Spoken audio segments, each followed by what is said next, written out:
நாடுகளின் லூர்து நகரம் என அழைக்கப்படும் உலக புகழ்பெற்ற வேளாங்கண்ணி புனித ஆரோக்கிய அன்னைய பேராலயத்தோட ஆண்டு பெருவிழா இந்த மாதம் 29ஆம் தேதி கொடியேற்றத்துடன் துவங்க உள்ளது. 11 நாட்கள் வெகு விமர்சையாக நடைபெறும் திருவிழாவை முன்னிட்டு பல்வேறு முன்னேற்பாடு பணிகள் விரிவாக வேளாங்கண்ணி பேராலயத்தில் செய்யப்பட்டிருக்கு. குறிப்பா தற்பொழுது நாம் நிற்கக்கூடிய பகுதி வேளாங்கண்ணி பேராலயத்தோட முகப்பு பகுதி. அதாவது பேராலயத்தோட தோற்றத்தை பார்க்கவே ஒரு மிக பிரம்மாண்டமா இருக்கும். அதாவது பசலிக்கா என்ற ஒரு சிறப்பு அந்தஸ்து பெற்ற இந்த பேராலயத்தின் முகப்பு பகுதியோட தோற்றத்தை தான் நம்ம பார்த்துக்கிட்டு இருக்கோம்.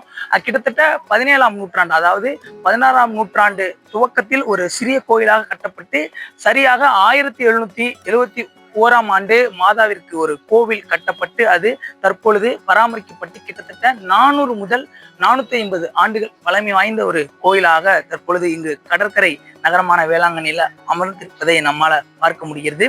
தமிழகம் மட்டும் அல்லாமல் வெளி நாடுகளிலிருந்தும் வெளி மாநிலங்களிலிருந்தும் ஏராளமான பக்தர்கள் தினந்தோறும் வரக்கூடிய ஒரு மிக முக்கிய சுற்றுலா தலமாக நாகப்பட்டினம் மாவட்டத்துல இந்த வேளாங்கண்ணி பேராலயம் அமைந்திருப்பதுதான் தனி சிறப்பு.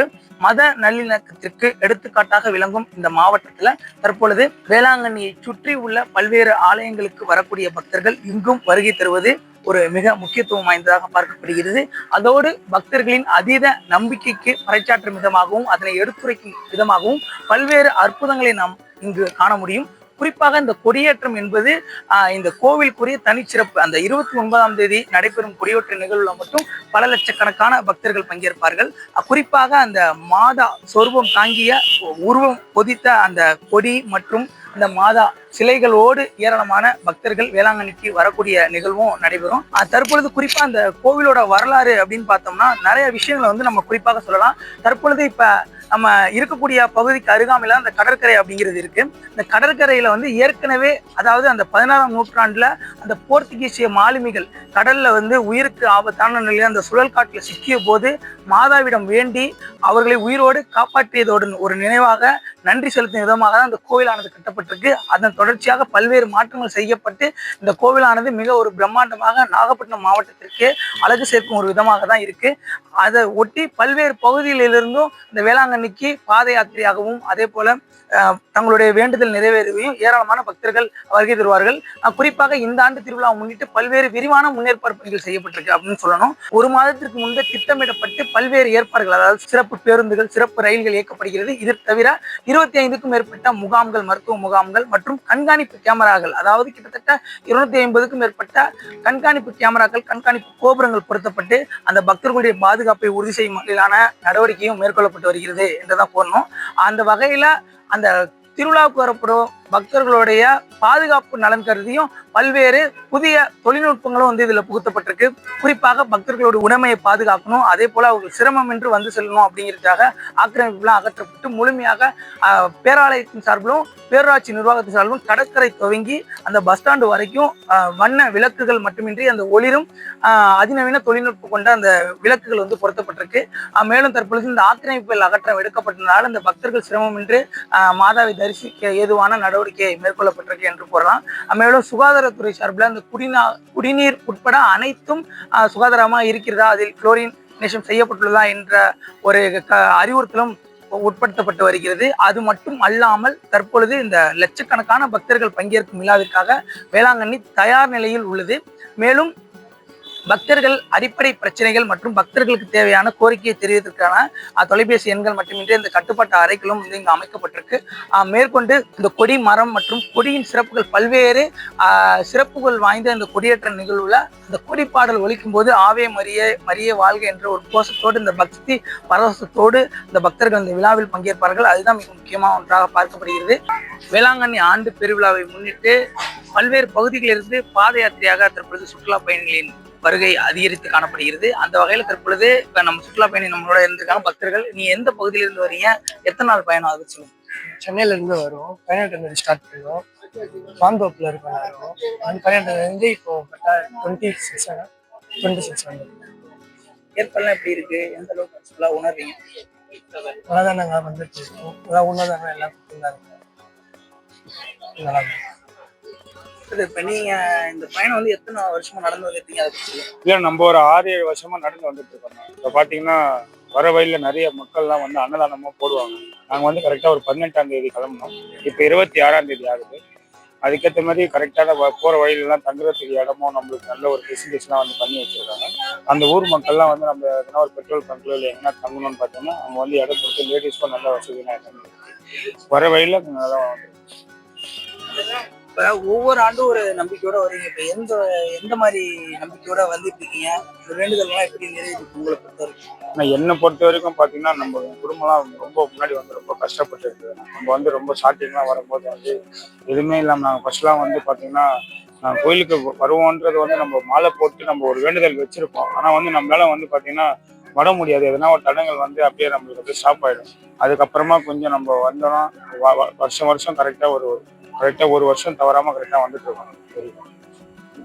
கண்டிப்பாக. அதாவது ஒவ்வொரு ஆண்டும் தவறாமல் மாதா கோவில் திருவிழாவில், அதாவது குறிப்பாக அந்த குடியேற்றங்களை காண்பதற்காக திட்டமிட்டு சென்னை உள்ளிட்ட பல்வேறு மாவட்டங்களிலிருந்து பாத யாத்திரையாக கிளம்பி இங்கு வருகை தருவதாகவும், மேலும் வழி நெடுகிலும் களைப்பு தெரியாமல் இருக்க இளைப்பாறுவதற்கு எதிரான உதவிகளை மாதா ரூபத்தில் பலரும் தங்களுக்கு உதவுவதாக தெரிவித்தார்கள். இப்போ மாதா கோயிலுக்கு வந்திருக்கீங்க, எந்த அளவுக்கு இந்த திருவிழாவுக்கான ஏற்பாடுகள்லாம் இருக்கு, எப்படி பாக்குறீங்க?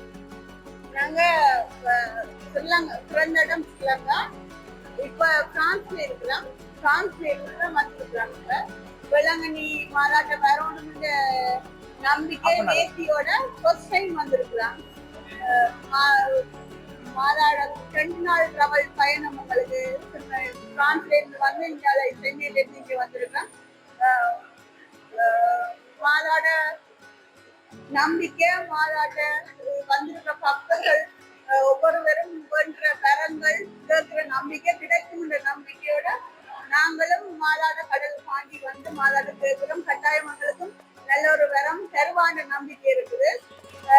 மற்றது இங்க இருக்கிற ஃபாதர்ஸ், இங்க இருக்கிற மக்கள் எல்லாம் டைமுக்கு டைம் பூசை நடக்குது. எங்களுக்கு சாப்பிடியா இருக்கு. தமிழ் பூசையில நம்பிக்கையோட கேட்கக்கூடியா இருக்குது. விசுவாசத்தோட நம்பிக்கையோட நாங்க இங்க 3 நாள் நிக்க போறோம்.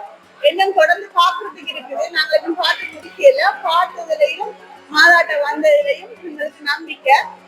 தொடர்ந்து மாதாட்ட வர்றதுக்கு எங்களுக்கு வரமும் வசதியும் கிடைக்கணும்னு நாங்க என்ன பெருசும் இதே மாதிரி மக்கள் வேற வேற நாடுகள்ல இருந்து, ஸ்ரீலங்கால இருந்து, வேற வேற இடங்கள்ல இருந்து மாதாட்ட வந்து நம்பிக்கையோட மாதாட்ட கேட்டா எல்லாம் கிடைக்கும் நம்பிக்கையோட நாங்க ஒரு தகவலாவும் நம்பிக்கையோட உங்களுக்கு ஆரம்பிச்சோம். இப்ப எத்தனை ஆண்டுகளா வந்து திருவிழாக்கான ஏற்பாடுகள் எப்படி நடந்துட்டு? நல்ல மாதிரி இருக்குது. நாங்க இது வந்து 10 வருஷமா வந்து நிச்சயமாக. அதாவது ஒவ்வொரு பக்தர்களும் பல ஆண்டுகளாக, கிட்டத்தட்ட 5 ஆண்டுகள் துவங்கி 10 ஆண்டுகளுக்கு மேலாக இங்கு பாத யாத்திரையாகவும் பல்வேறு பகுதிகளிலிருந்து பக்தர்கள் கிட்டத்தட்ட 1 மாதத்திற்கு முன்பே தங்களுடைய பயணம் துவங்கியும் தற்பொழுது நடைபயணமாக வந்து கொண்டிருக்கிறார்கள். அது தொடர்பான காட்சிகள் மற்றும் அது தொடர்பான விரிவான செய்திகளையும் நம்மளால வந்து பார்க்க முடியும். குறிப்பா தற்பொழுது நம்ம இருக்கக்கூடிய இடம் அப்படின்னு பாத்தீங்கன்னா, இது வந்து பேராலயத்துக்கு அருகாமையில் உள்ள அந்த ஆவே மரியா அப்படிங்கிற பில்டிங் தான். இங்க வந்து பிளெஸிங் வாங்குவாங்க. அதாவது ஃபாதர்ட்ட பிளெஸிங் வாங்குறது இங்க ஒரு பிரதான விஷயமா பார்க்கப்படுது. அந்த வகையில இந்த மாதா சொரூபம் ஒண்ணு இருக்கும். அதற்கு முன்பாக பக்தர்கள் வந்து தங்களுடைய பிரார்த்தனையை முன்வைத்து செல்வதோடு மட்டுமில்லாமல் அங்கு ஃபாதர்கிட்ட தங்களுடைய காணிக்கையை செலுத்தி ஆசீர்வாதமும் பெறுவாங்க. குறிப்பாக இந்த பிரார்த்தனையை முன்வைக்கும் பட்சத்துல அவங்களுக்கு அந்த தீர்த்தம் தெளித்து ஆசீர்வாதமும் வழங்கப்படும். அந்த புனிதம் செய்யும் நிகழ்வு வந்து மிக முக்கிய ஒன்றாக பார்க்கப்படுகிறது என்றே கூறலாம். அதாவது தங்களுடைய கோரிக்கை, அதாவது உடல்நலம் சார்ந்த பிரச்சனை, தொழில், கல்வி உள்ளிட்டவற்றில் சிறந்து விளங்க வேண்டும் என்பதற்கு வேண்டுதல் காணிக்கையாக சில பொருட்களை, அதாவது மாதா சுரூபமா இருக்கட்டும், அதே போல வெள்ளி காணிக்கை உள்ளிட்டவற்றை எடுத்து வந்து இங்கு புனிதம் செய்து அதனை தங்களுடைய காணிக்கைக்கான உண்டியல்ல செலுத்துறது தான் இந்த பக்தர்களோட ஒரு முக்கிய அம்சமா பார்க்கப்படுகிறது. இந்த இடத்துல வந்து இந்த ஃபாதர் வந்து அவங்களுக்கான பிளெஸிங் வந்து முன் வைப்பாங்க. இவங்க வந்து எல்லாமே வெளிநாடுகள், வெளி மாநிலங்களிலிருந்து பல நாட்கள் பயணம் மேற்கொண்டு தற்பொழுது வேளாங்கண்ணிக்கு வருகிறார்கள். இந்த பிரார்த்தனையை பார்க்கும்போது நமக்கு தெரியும், மிக உருக்கமா அவங்களுடைய பிரார்த்தனையை முன்வைத்து தங்களுடைய கோரிக்கையை முன்வைப்பாங்க. அதாவது நம்ம வீடு கட்டணும், அதே போல தொழில சிறந்து விளங்கணும் அப்படின்னு சொல்லி இந்த எடுத்து வரக்கூடிய அந்த காணிக்கைக்கு வந்து புனிதம் செய்யப்பட்டு அதன் பின்னர் அந்த பொருட்கள் அனைத்தும் அந்த காணிக்கை உண்டியல்ல செலுத்தப்படக்கூடிய ஒரு நிகழ்வு வந்து நம்ம பார்க்க முடியுது.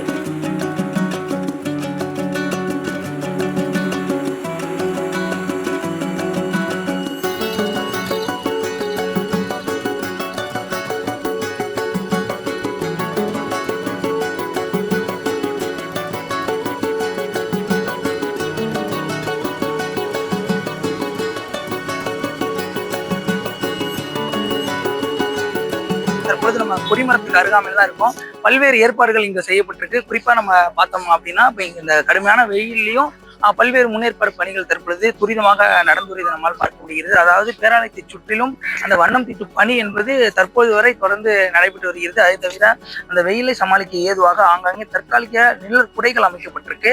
மேலும் தற்காலிக தடுப்புகள்லாம் இங்க முன்கூட்டியே ஏற்படுத்தப்பட்டிருக்கு. மேலும் தற்பொழுது அங்க வண்ணம் தீட்டுற பணியை நம்ம பார்க்க முடிகிறது. அதாவது கிட்டத்தட்ட ஒரு மாதத்திற்கு முன்பாகவும் பணிகள் துவங்கப்பட்டாலும் தொடர்ச்சியா அந்த பணிகளை வந்து முழுமையா தீவிரமா செஞ்சு முடிக்கணும் அப்படிங்கிற நோக்கத்துல தற்பொழுது இந்த பணிகள்லாம் வந்து முழுவீச்சில் முடிக்கப்பட்டிருக்கு. மேலும் திருவிழா வந்து நெருங்கிட்டு இருக்க காரணத்தினால விரைவில் அந்த பணியை முடிக்கணும் அப்படிங்கிற ஒரு அறிவுறுத்தலும் அந்த பணியாளர்களுக்கு வழங்கப்பட்டிருக்கு. கடந்த ஆண்டுகளை ஒப்பிடும்போது இந்த ஆண்டு கூட்டம் என்பது அதிகமாக இருக்கும் என எதிர்பார்க்கப்படுகிறது. குறிப்பா இந்த கொடிமரம் அப்படிங்கிறது வந்து இது வந்து ஒரு கப்பல் வடிவில் இருக்கும். அதாவது கொடிமரம் இது பிரத்யேகமா இதுக்காகவே செய்யப்பட்ட மரம், அதாவது தேக்கு மரம் அப்படிங்கிறதெல்லாம் இல்லாம இதற்காகவே தேர்ந்தெடுக்கப்பட்ட மரத்தினால கிட்டத்தட்ட 85 அடி உயரம் கொண்ட இந்த கொடி மரத்துல வந்து மேல வந்து ஒரு சில்வர் வந்து ஒரு சிலுவை பொருத்தப்பட்டிருக்கும். இது வந்து மாதாவுக்கான பிரார்த்தனையோட இந்த இதை வந்து ஏற்கனவே அந்த கப்பல்ல சென்ற போது அந்த போர்த்துகீசிய மாலுமிகளை காப்பாற்றிய ஒரு நினைவாக தான் இந்த கொடிமரம்ங்கிறது அமைக்கப்பட்டிருக்கு. இந்த கொடி மரத்துல மாதாவோட உருவம் பொறித்த அந்த கொடி ஏற்றப்படும் போது ஒரு பீஸ்ஃபுல்லான ஒரு மன நிறைவை வந்து ஏற்படுத்துவதாகவும், அது தவிர தற்பொழுது இந்த கொடி பாடல் ஒலிக்கப்படும் போது அனைவரும் அந்த கையை மேலே உயர்த்தி ஆவே மரியே மரியே வாழ்க என்ற அந்த ஒரு கோஷத்தை தான் எழுப்புவாங்க. தற்பொழுது இந்த கொடிமரத்தை சுற்றி அந்த சப்போர்ட்டுக்கு நிறைய அந்த கயிறுகள் சுற்றப்பட்டு அந்த கொடியானது ஏற்றப்படும் போது கொடி ஊர்வலம் புறப்படும். இந்த கொடி ஊர்வலம் புறப்பட்டு கிட்டத்தட்ட ஒரு 45 நிமிடம் அந்த கொடி ஊர்வலம் வந்து பிரம்மாண்டமாக நடைபெறும். அந்த கொடி ஊர்வலத்திற்கு பிறகு அந்த கொடி பாடல் ஒலிக்க அந்த கொடி மரத்தில் அந்த கொடியானது ஏற்றப்படும். தற்போது இந்த கொடி மரத்தை சுற்றிலும் அந்த பக்தர்களும் வந்து வழிபட்டு செல்வார்கள். அதாவது குழந்தை பாக்கியம் வேண்டியும், திருமண தடை நீங்கணும், அதே போல கல்வி செல்வத்துல சிறந்து விளங்கணும் அப்படிங்கிற ஒரு பல்வேறு கோரிக்கைகளை முன்வைத்தும் நம்மளுடைய வீடு கட்டணும் அப்படிங்கிற ஒரு பிரதான கோரிக்கையை வலியுறுத்தி இங்க பக்தர்கள்லாம் வந்து வழிபட்டு செல்வாங்க. சிறுவனுக்கு பால் இருக்கும் சிறுவனுக்கு காட்சி கொடுத்தது, அதே போல முடக்கு நோயால் பாதிக்கப்பட்டவர்களுக்கு திருப்பி அந்த முடக்கு நோயை நீக்கியது, அப்புறம் குழந்தை பாக்கியம் வழங்கியது, அதே மாதிரி இந்த கடல்ல சிக்கி தவிச்சவங்களை வந்து பத்திரமா மீட்டு கொண்டு வந்தது அப்படின்னு பல்வேறு அற்புதங்கள் தாங்கிய ஒரு நிகழ்வா இருக்கு. அது பூமிக்கும் வானத்துக்கும் இடையேயான ஒரு தொடர்பு ஏற்படுத்தும் வகையில தான் அந்த கொடிமரம் அப்படிங்கிறது இங்க இருக்கு. அந்த கொடிமரத்தை சுற்றிலும் அந்த வழிபாடு என்பதும் நடக்கப்படுது. அதாவது கொடிமரமும் வந்து மாதாவுக்கும் ஒரு நெருங்கிய தொடர்புடையதாக பார்க்கப்படுகிறது. அனைத்து தரப்பு மக்களும் வழிபட்டு செல்லக்கூடிய ஒரு முக்கிய இடமாக வேளாங்கண்ணி இருக்கு என்பதுல எந்தவித ஒரு ஐயமும் இல்லை. மத பாகுபாடு இன்றி அனைத்து தரப்பு மக்களும் மும்மதத்தை சேர்ந்தவரும் இங்கு வருகை தருவதுதான் இந்த கோயிலுக்குரிய தனிச்சிறப்பாக பார்க்கப்படுகிறது. விழா காலம் என்பதால் பல்வேறு ஏற்பாடுகளோடு வேளாங்கண்ணி பேராலயம் வேளாங்கண்ணி ஆண்டு பெருவிழாவை கொண்டாடுவதற்கு தயார் நிலையில் உள்ளது என்பதுதான் தற்பொழுதைய கள தகவலாக உள்ளது. நியூஸ் 18 தமிழ்நாடு செய்திகளுக்காக நாகை மாவட்டம் வேளாங்கண்ணியிலிருந்து செய்தியாளர் பாலமுத்துமணி.